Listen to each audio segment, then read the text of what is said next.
आज आपण बघणार आहोत भोपळ्याचा असा पदार्थ जो तुम्ही कधी खाल्ला नसेल आणि बनवलाही नसेल. फक्त 1 चमचा तेल आणि 15 मिनिटात तयार होणारा पदार्थ आहे. त्यामुळे व्हिडिओ शेवटपर्यंत नक्की पहा. खूप इंटरेस्टिंग रेसिपी आहे. भोपळा म्हणलं की सगळ्यांच्या जिव्हाळ्याचा विषय. कोणालाही तो आवडत नाही. त्याची भाजी केली की सगळ्यांची नाकं मुरडतात. बाजारातून घेताना सुद्धा प्रश्न पडतो की याचं काय करायचं.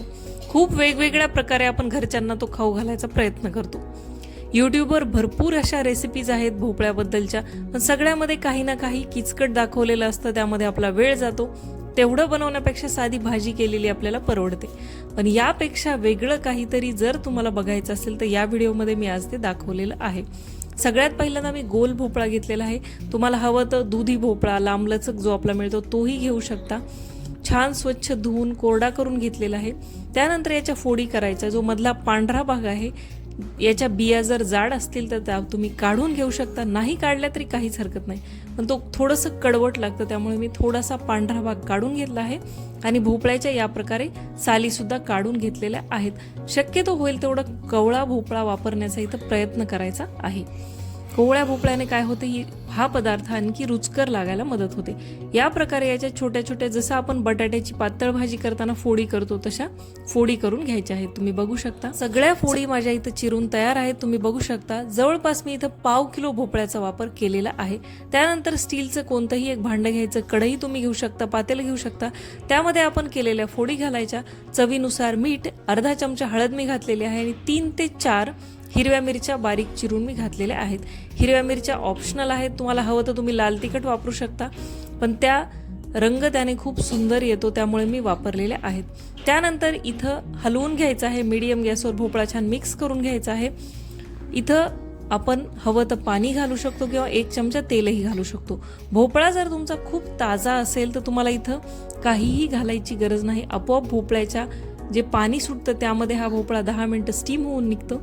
जर भोपळा थोडासा कच्चा असेल, कोरडं वाटत असेल तर तुम्ही 1 चमचा तेल किंवा तूप इथं घालू शकता. मी काहीही घातलेलं नाही. थोडंसं मिक्स करून एक धारभर इथं पाणी घातलं आणि 15 मिनिटासाठी हा भोपळा आपल्याला शिजवून घ्यायचा आहे. या प्रकारे तुम्ही बघू शकता. किंचित पाणी घालून मी याला मऊसूत शिजवून घेतलं आहे. तुम्ही हवं तर थोडंसं तेल घालू शकता, तूप घालू शकता, थोडंसं पाणी घालून सुद्धा शिजवू शकता.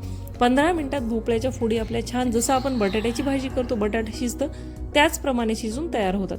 या फोडींना एका बाउलमध्ये बाजूला काढून पूर्णपणे थंड करून घ्यायचे. त्यानंतर मी घेतलेलं आहे इथं पाऊण वाटी दही. पाऊण वाटी दह्यात मी थोडंसं पाणी घातलेलं आहे, म्हणजेच पाव वाटी पाणी. याला छान मिक्स करून घ्यायचं. यामध्ये घालायचं चवीनुसार मीठ आणि थोडीशी साखर. दही आंबट नसेल तर साखर नाही घातली तरी चालेल. दही आंबटसर असेल तर साखर वापरू शकता. छान मिक्स करून घ्यायचं. या प्रकारे तुम्ही बघू शकता. तुमच्याकडे जर घट्टसर ताक असेल तर तेही तुम्ही वापरू शकता, काहीच हरकत नाही. त्यानंतर या भोपळ्याच्या फोडी आपण बाजूला काढून घेतलेल्या आहेत. या प्रकारे पूर्णपणे ह्या थंड झाल्यानंतर यामध्ये आपण हे जे दह्याचं मिश्रण बनवलं आहे ते घालायचं. या प्रकारे तुम्ही बघू शकता. याची कन्सिस्टन्सी कशी ठेवायची तर आपल्याला जसं खायचं आहे तशी तुम्ही ठेवू शकता. मी या प्रकारे सरबरीत ठेवली आहे. तुम्हाला जर खूप घट्ट आवडत असेल तर तुम्ही ठेवू शकता, पण ही जी कन्सिस्टन्सी किंवा पातळपणा आहे तो परफेक्ट आहे. याची चव आणखी वाढवण्यासाठी आपण याला इथं तडका देणार आहोत. 1 चमचा तेल गरम करून घ्यायचं. थोडीशी मोहरी, जिरं, कढीपत्ता आणि सुक्या लाल मिरच्या मी इथं घातलेल्या आहेत. ही सर्व फोडणी थोडीशी थंड होऊ द्यायची. अगदी कडकडीत गरम फोडणी यामध्ये घालायची नाही, नाही तर दही फाटू शकतं आणि चवसुद्धा याची लागणार नाही. या प्रकारे फोडणी थंड करायची. पूर्णपणे थंड झालेली फोडणी या आपल्या रायता भोपळ्यामध्ये घालायची. या प्रकारे तुम्ही बघू शकता. छानपैकी मिक्स करून घ्यायचं. अशी अप्रतिम भोपळ्याचा रायता, भोपळ्याची भाजी, दह्यातल्या भोपळ्याची भाजी तुम्ही बनवू शकता. ही तयार होते. बनवण्याची पद्धत खूप वेगळी आहे, पण चवीला अगदी अप्रतिम लागते.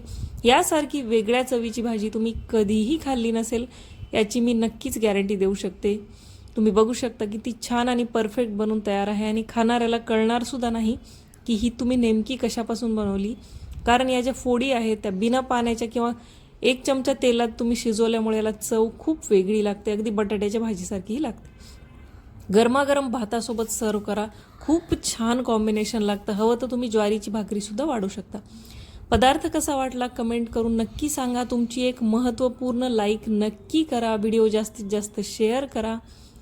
तसेच तुम्ही कुठून हा व्हिडिओ पाहताय हेही मला कमेंट करून नक्की सांगा. मी भेटते अशाच एका नवीन पदार्थासोबत पुढच्या व्हिडिओमध्ये. तोपर्यंत बाय.